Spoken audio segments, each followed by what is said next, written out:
Hi everyone. இன்றைக்கி நான் உங்களுக்கு ராஜுவோட கதையை பற்றி சொல்ல போகிறேன். ராஜுன்ற ஒரு பர்சன் எப்போவுமே கோவப்பட்டுட்டே இருப்பார்.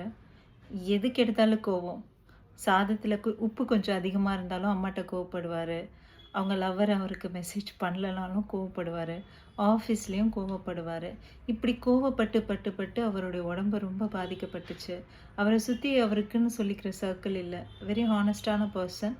ஆனால் கோவம் ரொம்ப ஆத்திரம், எதுக்கு எடுத்தாலும் ஆத்திரம் அப்படின்னு. கோவத்தில் விடுற வார்த்தைக்கு ஆயுசு ரொம்ப அதிகங்க. அது நிறைய பேர் மறந்துடுறோம். அந்த கோவத்தை நம்ம எப்படி வெளிப்படுத்துகிறோன்னா, எதையுமே யோசிக்காமல் டக்குன்னு அதுக்கு நம்ம ரியாக்ட் பண்ணிடுறோம். ஆமாம் தானே? இதுதான் ராஜுவோட ஸ்டோரி. அவர் ஆஃபீஸ்லேயும் நிம்மதி இல்லை, வீட்டில் நிம்மதி இல்லை, ரிலேஷன்ஷிப்பையும் ஹேண்டில் பண்ண முடியல. எல்லாத்துக்கிட்டேயும் சண்டை, கோபம், ஆத்திரம். பீஸ்னால் என்ன, எந்த கடையில் விற்கிதுன்னு கேட்குற அளவுக்கு அவர் நிலமை இருந்துச்சு.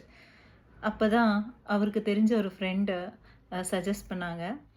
டேய், அங்கே எங்கேயோ ஒரு இடத்துல மகான் ஒருத்தர் இருக்காராண்டா, நீ எப்போ பார்த்தாலும் கோவப்பட்டுக்கிட்டே இருக்கல, கொஞ்சம் போய் பாரு அப்படின்னு சொல்லிட்டு ராஜு ஃபஸ்ட்டு யோசிச்சாராம்.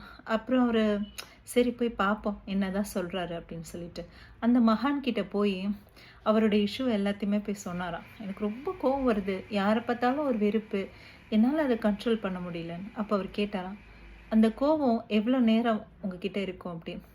1 மணி நேரம், ஒரு என்டையர் டே, 24 ஹவர்ஸும் நான் கோவத்தில் இருப்பேன், கோவப்படுவேன், நைட்டெல்லாம் என்னால் தூங்க முடியாதுன்னு சொன்னாராம். ஆனால் அந்த கோவம் யாரை அழிச்சதுன்னு கேட்டாராம். என்னதான் அவர் ஏன் பண்ண பர்சனுக்கு எதுவும் பிரச்சனை கிடையாது. ஆனால் அந்த கோவத்தினால நிம்மதி இழந்தது யாருன்னா நம்ம ராஜு தான்.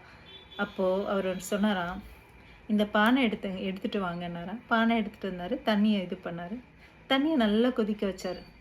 அதுதான் நம்ம அந்த கோவத்தில் இருக்க மனநிலைமை. அதில் ஒருத்தவங்க சொல்கிற அந்த மண்ணை போட்டால் எப்படி ஆகும், அந்த மண்ணை போடுறாரு. போடும்போது அப்படியே ஸ்வெல் ஆகும்ல, அப்படியே கொதிக்குது பயங்கரமாக. இப்போ அதுலேருந்து தண்ணியை எடுக்க முடியுமான்னு கேட்டார். மண்ணை அப்படியே செட்டிலாக எடுக்க முடியுமான்னு கேட்டார். அது எப்படி முடியும் அப்படின்ட்டு. அப்படி தான் உன் கோபமும் ஆத்திரத்தில் சொல்கிற வார்த்தைகள்.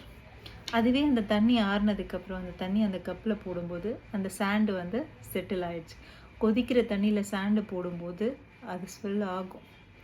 அதுவே அமைதியான ஒரு இதில் போகும்போது செட்டில் ஆகும். ஸோ எப்போவுமே நம்ம எந்த ஒரு சுச்சுவேஷன்லையும் ரியாக்ட் பண்ணவே கூடாது. இப்போது உங்கள் மேலே ஒருத்தர் டஸ்ட்டை தூக்கி போடுறாரு, என்ன பண்ணுவீங்க? டஸ்ட்டை கேட்ச் பண்ணுவீங்களா? இல்லைல்ல, தள்ளி தானே போவோம். ஒருத்தவங்க நம்மளை இன்சல்ட் பண்ணுறாங்க, வெறுப்பேற்றுறாங்கன்னா நம்ம அதை தான் செய்யணும், தள்ளி போகணும். அதுக்குன்னு டஸ்ட்டு மாதிரி வாங்கிக்கிற மாதிரி இருக்கக்கூடாது. நீங்கள் டஸ்ட்டு மாதிரி அதை வாங்க போகிறீங்களா, இல்லை தள்ளி போக போகிறீங்களான்ற சாய்ஸ் நம்மக்கிட்ட தான் இருக்குது. கோவத்தினால எதையும் நம்ம இழந்துருவோம். எது? நம்ம அறிவு, வார்த்தைகள், நம்ம எனர்ஜி, பீஸ் எல்லாத்தையுமே இழந்துடுவோம். எப்போவுமே ரியாக்ட் பண்ணாதீங்க, அனலைஸ் பண்ணுங்கள். சம்ஒன் ட்ரிகரிங் யூ, உங்களை வெறுப்பேற்றுறாங்க, இல்லை யாரோ உங்களுக்கு மெசேஜ் பண்ணலை அப்படின்னும்போது அந்த கோவத்தையெல்லாம் தள்ளி வச்சுட்டு நிதானமாக யோசித்து பாருங்கள். அப்போ தான் உங்களுக்கு புரியும்.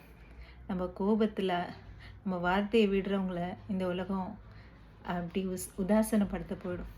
ஆனால் என்றைக்கு நம்ம அமைதியாக நம்ம செல்ஃப் கண்ட்ரோலாக இருக்கோம், வார்த்தைகளை ரொம்ப யோசித்து பேசுகிறோம் அப்படின்றவங்கள என்றைக்குமே உலகம் ரிமெம்பர் பண்ணும். அது எப்போவுமே ஞாபகம் வச்சுக்கோங்க. அமைதியாக இருங்க. நமோ புத்தாய.